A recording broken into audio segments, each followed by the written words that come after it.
We're at the MMRT in Chennai and the sun's about to set, but I wish it weren't because we've just had an amazing time with these two motorcycles.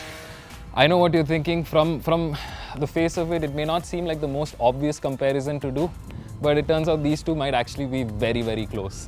And that's the idea behind this. 2 years ago, we got the Triumph Street Triple RS 2-hour track day, and it set such a fast time. It was, at that time, 3 seconds off the lap record. It was the third fastest bike we ever tested. Right now, it's still 3 seconds. It's the fourth fastest bike. And I've always been thinking, what's this going to be like against an actual middleweight supersport? We have no middleweight supersports left in the world. That's true. That's the only one. It's nearly 1000cc, but it's practically a middleweight supersport. Yeah. Panigale V2, 155 odd horsepower, big V-twin, nearly 1000cc versus the Street Triple RS. It proves itself again and again. It's not a direct comparison. We just wanted to have fun and see what to expect from a street bike that has really high spec components and versus a bike that's just bred for the track. Yeah, that's been bred for the track. So what are your first thoughts? I started out riding the RS and very easy to go fast on a tight circuit like this, and I didn't realize how easy it was until I made the switch to this. Yeah, I was on that bike at first, and it's a workout, but it also feels like a serious race bike. The inputs on the Panigale, you put them in, the bike does exactly what you want, but you need to work. And because you're sitting like this, your whole body starts to tense up. We're not pro racers, we don't do this all the time. And you have to keep telling yourself, loosen up, and then the bike works. Yeah. And after about 4 or 5 laps, I was knackered. I needed a break. And then we switched, and this thing is so friendly and welcoming. It's amazing. Everything, the seat is soft. The seat is nice and soft. The riding position, although at the track you are like this, but the riding position is much friendlier. This bike weighs 13 kilos less than that. It's 187, that's 200. Curb weight, yeah. In fact, since we're going in this path, I think it's interesting that there are ways where the Street Triple RS is higher spec than the Panigale V2. Better suspension. Better brakes. Yeah. Better tires. Better tires, yeah. So the Panigale has Rosso Corsa 2s, which is one level below the top tire, but this bike gets the top tire. Super Corsas. Super Corsas. That bike has Brembo M432 brakes, really good. This has Brembo M50s, even better. They both have Showa suspension at the front, fully adjustable. I think it's a very similar system. Yeah. This one has a wider fork, 43mm, right. and that's a 41mm. Correct. That has a Sachs rear shock, and this has an Öhlins shock. Now, Öhlins is considered, the gold of suspension, but this is a street biased shock. Yeah. It's the Öhlins STX. It's not a track biased shock. And I think that shows in the way these bikes feel. This bike has more plushness and more it's a little motion. soft. I wouldn't say soft. In comparison. It's more absorptive. Yeah. It feels like when you get on, you think, no, this isn't going to corner that well. And that's just firm and there. Yeah. But in reality, it's easier. It turns in faster. And I think for guys like us who aren't very fit for doing this, it's the more involved. It makes you feel better about what you're doing. Absolutely. I think I need to be at a higher level to extract more from that bike. Correct. And especially fitness-wise. Correct. That brings me to another point. We were talking about lap times. Yeah. We're going to have someone really fast. Yeah, I don't think we're the right guys to set lap times on this. India's 9-time national racing champion comes and sets lap records every year for us at the track day. He's coming again. Rajni Krishnan will be riding both these bikes tomorrow. We don't know which is going to be the fastest one. I think if we were riding, this would be the fastest I think so. It's easier to go faster on that bike. bike. But I really feel like Rajni may be able to pull something out of that bike. I'm intrigued. We don't have the results right now. We will put that on VO. As it turns out, Rajni did manage to pull something out of the V2 and the Ducati did set the faster lap time. But as we suspected, the difference on a tight track like this was really close. At the end, the Panigale was just 0.8 seconds faster over the 3.7 km long Madras Motor racetrack.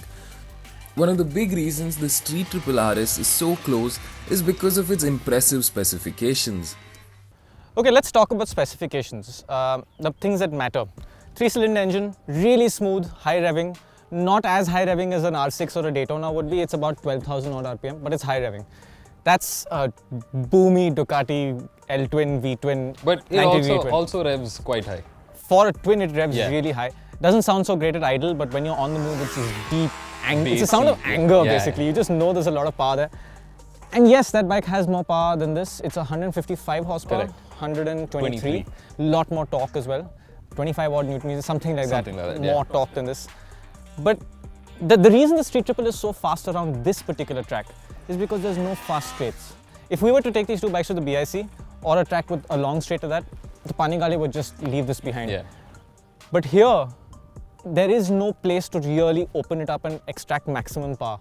Correct. So I never felt like I was slower on this bike, on this track, and I think maybe Curry would be the same thing in Coimbatore. It's a tighter circuit than Yeah. this, so I think so. Yeah. So this fact that you have more revs and that power is not making a difference, I think is what makes this bike so fast on a circuit like this. Yeah. And then you got really good brakes to slow it down. Those brakes are really nice, but a little more effort is required. Correct. This is lighter and it's got this lovely multi-click system master cylinder here where you can actually change the ratio in the master cylinder, the effect of it. So you can choose between the feeling of more power or the feeling of more progression. Yeah. Really nice system. I wouldn't want any more brakes than this bike has. The one thing I would want on this bike is a steering damper. Did you feel that? I did so, especially that little bridge right before the main straight. There's a bunch of places on this track where there are bumps and you're on the gas, and the Front bar end, just starts moving around.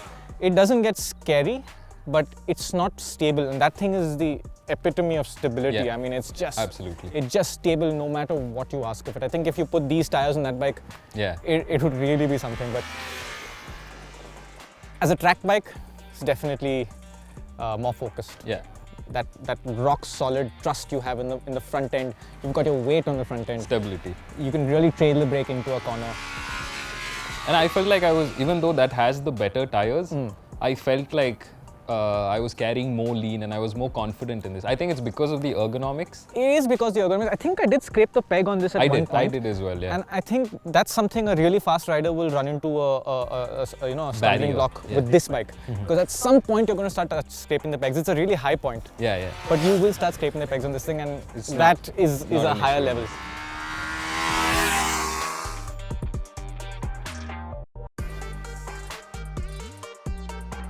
Practicality wise, it was really no question. This is going to be the practical bike, but I mean, look at that thing.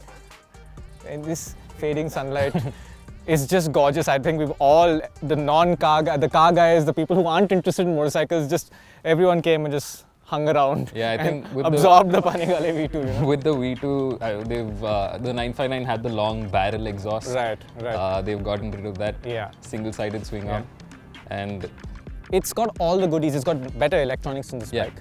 8 levels of traction control, 3 levels of ABS. Yeah. Wheelie control. On levels. Yes. And both engine of them have brake control. Yeah. Engine brake control. This is just sport race track, and correct. Like we've said before, Triumph's electronics are not the most refined. There are times when I'm leaned over. I know I've got the traction on this tire. I want to open the gas, and nothing happens. It's not abrupt. Yeah. But nothing happens, and okay, and you can see the light flickering, and then all right, here's the power. Yeah. The V2 is, I don't know when it cut in. I'm sure it cut in at some point. Yeah. I don't know. Very seamless in the way. Yeah. It's such a special motorcycle. In the attention to detail, Triumph does really good attention to detail. Really nice levels of finish, but it's really nice. That is just exquisite. I mean, the foot pegs are slim. Yeah. The linkage for that side slung shock out there is really something to look at. The new single side swing arm looks gorgeous. That also has some really nice bits. The carbon fiber tip on the exhaust. Yeah. There are quite a few accessories on this bike as well. I think this fly screen is an accessory. These indicators, I'm not sure if they're an accessory, some crash protection. Yeah. But it's a good looking motorcycle. It's one of the best looking motorcycles there is. I think that's the right way to put it. And that's when we discuss the price.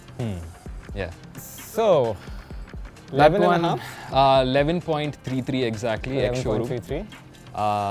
Which is, I think, great value for money considering. I think so. I mean, I would say the Street Triple R is even better value for money. True. But if you do intend to ever bring your bike to the track, make the extra investment. More power, better brakes, better suspension. Make the extra investment. Correct. But this is an additional 6 lakhs. Yeah, 17 and a half. Yeah, 17 and a half. At that price, the Ducati isn't just more expensive than the Triumph, it also costs a good amount more than the recently launched 2021 Kawasaki ZX-10R. That is a full-on liter class superbike with nearly 50 horsepower more. Clearly, brand appeal is going to be playing a big role here. You know, you're buying a Ducati, and you're buying something that looks like that, and I think, sure, we can stand here and say this is the practical buy, that is the emotional buy, but it effectively comes down to that. A Ducati buyer will not want a Street Triple RS. Today, I think we just wanted to step out here and see what these two things are like, and I think we discovered two fantastic motorcycles in different ways, and I think we'd probably want both of them. I think so. Like I wouldn't pick between the two, but yeah, You can't pick between the that's two. true. That's true. The difference is, I would get on this motorcycle, mount some luggage on it, and ride back to Mumbai. I wouldn't I'd dream of want doing to it on on this, that. but I don't think it'd be possible. Fantastic motorcycles. We've had an amazing time, and the sun has literally just disappeared behind the trees, which means it's time for us to sign out and hope we have more fun like this again soon.